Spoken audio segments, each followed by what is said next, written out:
और अब बात मिडिल ईस्ट में छिड़े महासंग्राम की। मिडिल ईस्ट में गरजती मिसाइल, बरसते बारूद पूरी दुनिया को डरा रहे हैं। अमेरिका और ईरान के बीच सैन्य टकराव की तस्वीरें बड़े खतरे की ओर इशारा कर रही है। खतरा तेल और गैस संकट का, खतरा ऊर्जा संकट का, क्योंकि दुनिया में कच्चे तेल की सप्लाई के सबसे अहम रूट हॉर्मूज को लेकर अमेरिका और ईरान आमने सामने हैं। दोनों देशों में फिर तनाव तब बढ़ा जब ईरान ने हॉर्मूज में एक कमर्शियल शिप पर अटैक किया, जिससे कि भड़के हुए अमेरिका ने ईरान के सैन्य ठिकानों पर बमबारी शुरू कर दी। अमेरिकी सेना ने ईरान के 140 ठिकानों को निशाना बनाया, ईरान को बड़ा नुकसान पहुंचाया, जिस पर ईरान ने भी पलटवार करने में देर नहीं की और ईरान ने मिडिल ईस्ट में अमेरिकी ठिकानों पर मिसाइल और ड्रोन दाग दिए। Jordan, Kuwait, Bahrain, Qatar, UAE और ओमान में अमेरिकी सैनिक ठिकानों को लेकर के अब टारगेट बनाया गया और इसके साथ ही ईरान की सेना ने अगले आदेश तक हॉर्मूज बंद करने का ऐलान कर दिया। अब सवाल यह है कि अगर हॉर्मूज बंद रहा तो फिर क्या फिर दुनिया में तेल और गैस का संकट गहराएगा?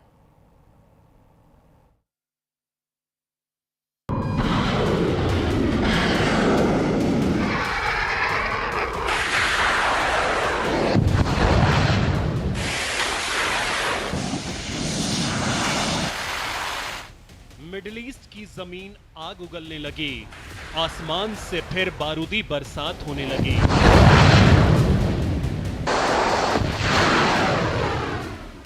गरजती मिसाइलों ने मिडिल ईस्ट में हाहाकार मचा दिया। ईरान पर अमेरिकी सेना के वार से महातबाही का नया चैप्टर खुल गया।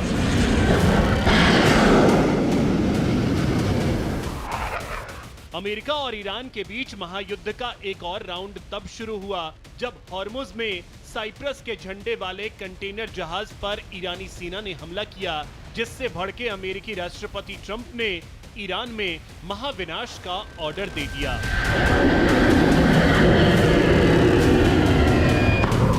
ट्रंप का ऑर्डर मिलते ही अमेरिकी सेना ने बड़े पैमाने पर हवाई हमले कर खलीफा के गढ़ में तबाही मचा दी।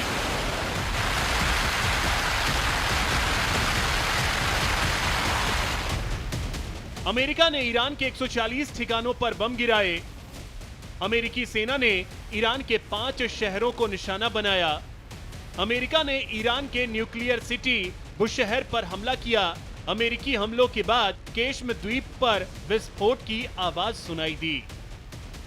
बंदर अब्बास में 3 धमाके हुए। सिरिक में भी 2 धमाकों की आवाज सुनाई दी। ईरान के जास्क में 10 से ज्यादा धमाके हुए। अमेरिकी सेना ने ईरान के कई शहरों को धुआं-धुआं कर दिया। मुस्तबा की सेना को बड़ा नुकसान पहुंचाया। हमले के बाद अमेरिकी सेना ने सोशल मीडिया पोस्ट कर लिखा, पहले भी ईरान को कमर्शियल जहाजों पर हमलों के लिए जवाबदेह ठहराने के बाद उसे समझौते का पालन करने का अवसर दिया गया था, लेकिन उसने एक बार फिर ऐसा नहीं किया। इसी वजह से यह सैन्य कार्रवाई की गई। इन हमलों का मकसद ईरान की उन क्षमताओं को कमजोर करना है जिनका इस्तेमाल वह स्ट्रेट ऑफ हॉर्मुज से गुजरने वाले कमर्शियल जहाजों पर हमले करने के लिए करता है।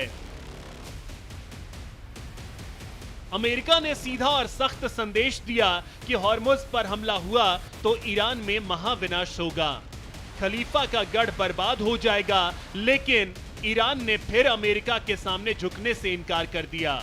ईरानी सेना ने ट्रंप को सीधी चुनौती देते हुए अगले आदेश तक हॉर्मुज बंद करने का ऐलान कर दिया।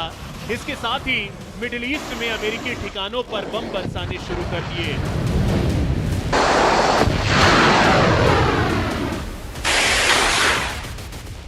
ईरान ने 6 अमेरिकी बेस पर हमला किया।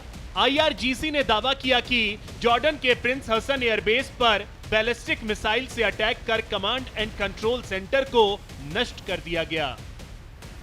बहरीन में अमेरिकी सैन्य ठिकानों को ड्रोन और मिसाइलों से निशाना बनाया। कुवैत में अमेरिकी सैन्य ठिकानों पर ड्रोन अटैक किए। कतर और यूएई की ओर भी मिसाइल और ड्रोन दागे। इसके साथ ही ईरान ने साफ कर दिया कि आगे हमला हुआ तो अमेरिका से आर पार की जंग होगी, अमेरिकी ठिकानों पर तबाही भीषण होगी। ईरानी संसद के स्पीकर मोहम्मद बाघेर गालिबाफ ने सोशल मीडिया पोस्ट कर लिखा, अब एक तरफा समझौतों का दौर खत्म हो चुका है। हमने पहले ही कहा था, वादा निभाओ नहीं तो कीमत चुकाओ। अब हकीकत सामने है। साफ है, अमेरिका और ईरान के बीच बीते कुछ दिनों से बढ़ा तनाव अब खुले सैन्य टकराव में बदलता दिखाई दे रहा है। दुनिया के सबसे अहम समुद्री व्यापार मार्गों में से एक हॉर्मुज को लेकर ईरान ने बड़ा ऐलान किया। ईरानी सेना ने कहा है कि जब तक क्षेत्र में अमेरिकी दखल खत्म नहीं होता, तब तक हॉर्मुज स्ट्रेट नहीं खोला जाएगा। अगर ईरान के खिलाफ किसी भी तरह की सैन्य कार्रवाई जारी रही तो पूरे क्षेत्र में मौजूद अमेरिकी ठिकानों और उसके सहयोगी देशों के सैन्य अड्डों को भी निशाना बनाया जाएगा। संकेत साफ है कि मिडिल ईस्ट में जंग की आग विकराल होने वाली है। Well, there is another vessel have been attacked right now, and that's to give you a clear indication that the Americans are escalating the level of attack on Iran, and there is no questions that they are going to honor the framework they have signed with the Iranian, and that's why the Iranian attacking all these ships, which is using the other route that the American have put, and also violating the instruction given by the Iran that any ship should get the consent before passing it through. So therefore, this escalation is not going to have an end. Middle east में छिड़ी महाजंग नए मोड़ पर है। पूरी दुनिया को तबाही की आशंका है। आशंका इसलिए भी क्योंकि अमेरिकी राष्ट्रपति ट्रंप के तेवर तल्ख हैं। वो पहले भी कह चुके हैं ईरान के साथ सीज फायर खत्म हो चुका है। Is the ceasefire over? Is the ceasefire done? Is the MOU dead? It's a very interesting question. To me, I think it's over. I don't want to deal with them anymore. They're scum. You know what scum is? They're scum. They're sick people. They're led by sick people. And they're vicious, violent people. And if they had a nuclear weapon, they'd use it. As far as I'm concerned, it's over. I'll speak to our negotiators. They want to negotiate. They're good people. Steve Woodcock. America और Iran के बीच बढ़ती तकरार वैश्विक तेल और gas supply के लिए एक बार फिर बड़ा खतरा बन गई है।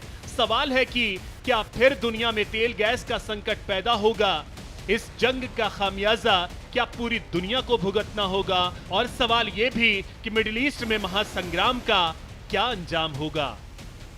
Bureau report, news India.